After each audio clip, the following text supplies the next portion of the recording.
और चलिए इसी मुद्दे पर करेंगे चर्चा करने के लिए हमारे साथ मेहमानों का एक खास पैनल जुड़ा हुआ है जिनसे मैं आपका परिचय करा देती हूं। दिनेश सिंह जी हमारे साथ जुड़े हुए हैं, प्रवक्ता हैं भारतीय जनता पार्टी से। डीपी यादव जी हमारे साथ जुड़े हुए हैं, नेता हैं समाजवादी पार्टी से। निरंजन पोद्दार जी हमारे साथ जुड़े हुए हैं, पॉलिटिकल एक्सपर्ट हैं। सबसे पहले चर्चा की शुरुआत करते हैं निरंजन पोद्दार जी से और आपसे समझना चाहूंगी निरंजन जी, क्योंकि जिस तरह से अभी मामला सामने आया है इसमें सियासी बयानबाजियां भी तेज हो चुकी हैं। इन बयानबाजियों को आप किस तरह से देख रहे हैं, क्योंकि अब उपचुनाव भी हो रहा है और उपचुनाव में हर कोई ये समझ रहा है कि मिल्कीपुर सीट कितनी ज्यादा जरूरी है। सीएम योगी आदित्यनाथ ने खुद इस सीट की जिम्मेदारी ली है। इस लिहाज से ये बयानबाजियां, मुकदमा, क्या निष्कर्ष निकालेंगे इसका, आप क्या विश्लेषण करेंगे? देखिए दीपिका, दो बिंदु हैं, दो बिंदु अलग अलग हैं। अगर आप उनको दोनों को अगर मिक्स करेंगे तो उसका रिजल्ट बदल जाएगा, उसकी जो चीज उसका उस चीज का अर्थ बदल जाएगा। दो चीजें क्या है, एक है मिल्कीपुर की सीट के ऊपर चुनाव होना है और उस चुनाव के ऊपर समाजवादी पार्टी के नेता है अजीत प्रसाद। ये एक मुद्दा ये है। दूसरा मुद्दा ये है कि एक व्यक्ति जो थाने में जाकर के या शासन प्रशासन के पास जाकर के ये कहता है कि मेरे साथ गलत हुआ और मेरे को मारा गया, पीटा गया, मुझे किडनैप किया गया, मुझे बंधक बनाने का प्रयास किया गया। अब अगर मान लीजिए कोई व्यक्ति किसी विधानसभा से चुनाव लड़ने के लिए जा रहा, तो क्या उसके ऊपर मुकदमा नहीं होना चाहिए?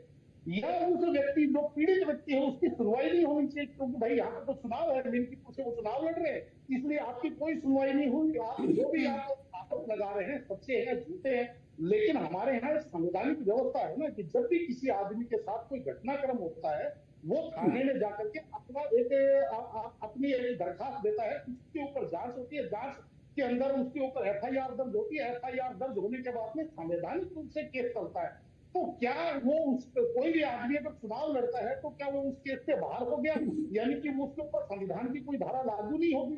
तो यहाँ पे दोनों चीजें डिफरेंट है। अगर आप ये कहें कि भाई हम इस चीज को चुनाव के अंदर इस चीज ये हमारे साथ इसलिए हो रहा है क्योंकि हम चुनाव लड़ रहे हैं विधानसभा का, तो मेरे हिसाब से वो आप जो संविधान की प्रति लेकर के घूम रहे हैं उसकी भी कहीं ना कहीं आप अवहेलना कर रहे हैं या उसका भी अपमान कर रहे हैं। मेरा ये मानना है आपको कोर्ट के अंदर जाकर के अपने आप को निर्दोष साबित करना चाहिए।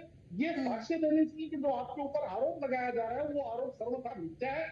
एक तरफ आपको अपनी कानूनी लड़ाई लड़नी पड़ेगी, दूसरी तरफ आपको राजनीतिक लड़ाई लड़नी पड़ेगी। और राजनीतिक लड़ाई के अंदर आप जाकर के जनता को ये बताएंगे कि हम जब या हमारे पिताजी जब यहाँ पे विधायक थे तो हमने ये विकास कार्य करवाए थे और आगे हम ये विकास कार्य करवाएंगे। अगर जनता वास्तव में उन चीजों के ऊपर मोहर लगाएगी और आपको अगर वोट ज्यादा पड़ेंगे तो निश्चित रूप से आप चुनाव जीतेंगे। लेकिन अगर आप ये कह दें कि भाई हम चुनाव लड़ रहे हैं इसलिए हमारे ऊपर कोई एफआईआर नहीं होनी चाहिए, किसी विक्टिम या किसी पीड़ित की कोई सुनवाई नहीं होनी चाहिए, उसका मुकदमा उसके अगर वो उस मुकदमा लिखाना चाह रहा है तो उसका मुकदमा लिखा नहीं जाना चाहिए, तो मुझे नहीं लगता है कि कोई संविधान की कोई मूल धारा की बात है, संविधान की अवहेलना मानी जाएगी। मेरा तो इतना सा निवेदन। ठीक है निरंजन जी, आप बहुत मुस्कुरा रहे थे जब डीपी यादव जी अपनी बात रख रहे थे। मैं आपसे समझना चाहूंगी कि आखिर हर बार ऐसा क्या होता है कि समाजवादी पार्टी बीजेपी के किए हुए काम को बौखलाहट बता रही है? क्या आपको असल में लगता है, असल मायने में ये बौखलाहट है या कुछ और है? देखिए दीपिका जी, आपको एक चीज समझनी पड़ेगी। जब आपके पास ताकत बढ़ती है, हमारे यहाँ कहते हैं ना, क्षमा बड़न को चाहिए छोटन को उत्पात का हरि को बेटो जब रघुमारी ला। जब आपके पास शक्ति बढ़ती है तो मेरे हिसाब से जनता आपके ऊपर दायित्व बड़ा बना दी, और जब आपके ऊपर बड़ा दायित्व हो तो आपको मेरे हिसाब से वो बड़ापन भी नजर आना चाहिए। लेकिन आज की तारीख में क्या हो रहा है, 2024 के लोकसभा चुनाव के बाद में जैसे ही सफलता मिली, मुझे ये चीज समझ में नहीं आ रही क्यों हर अपराध को एक साथ क्लीन चिट दे दी जाती है। क्योंकि जब हम संविधान की बात करें तो संवैधानिक दृष्टिकोण से किसी भी चीज की जांच परिजांच विवेचना और उसके बाद में उसका उसका जो निर्णय है वो न्यायालय के ऊपर छोड़ना चाहिए।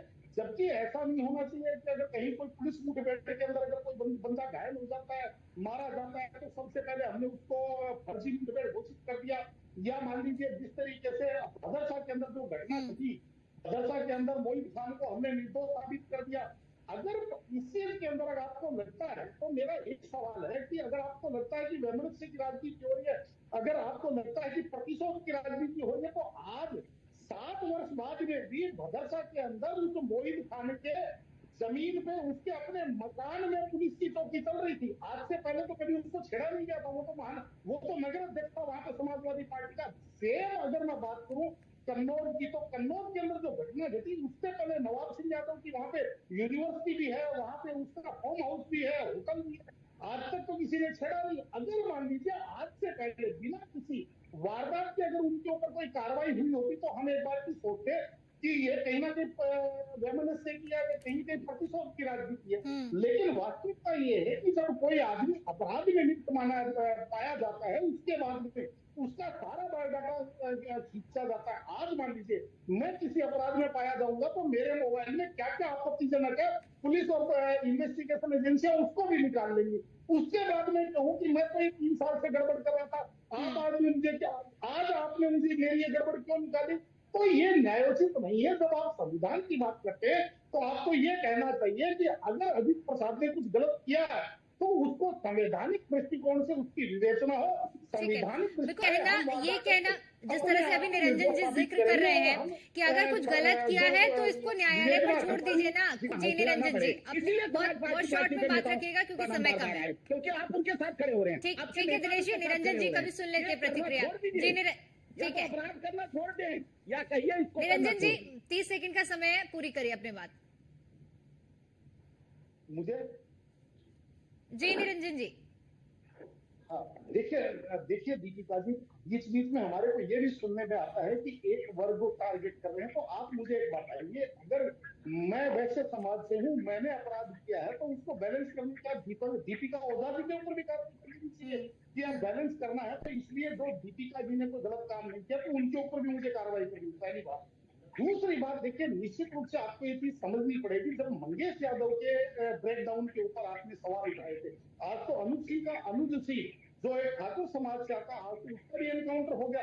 अब आप कह रहे हैं कि कोई भी एनकाउंटर जो है वो गलत है। तो कहने का तात्पर्य ये है कि जो अगर अपराधियों से सहानुभूति है तो अपराधियों को समझाइए ना कि भाई अब हम सत्ता में आ रहे हैं, अब हमारी 37 सीटें जनता ने हमें। चलिए ठीक है, माफी के साथ आपको रोकना चाहूंगी क्योंकि समय कम है, इसलिए चर्चा को यहीं समाप्त करना पड़ेगा। आप सभी मेहमानों को बहुत बहुत शुक्रिया हमारे साथ चर्चा में जुड़ने के लिए और अपना कीमती समय हमें देने के लिए।